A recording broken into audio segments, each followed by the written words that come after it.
جانم. یالا. جانم آقا. آقا ببخشید منزل آقا محمود. نه آقا. ببخشید ساندویچیه. یه ساندویچ می‌خواستم.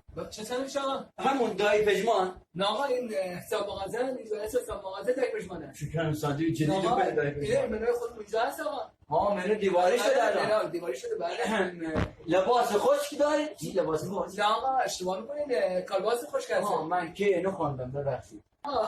اشتباه می‌کنین بندری هست بله. چیه؟ بندری بله. بندری هم پول نداری؟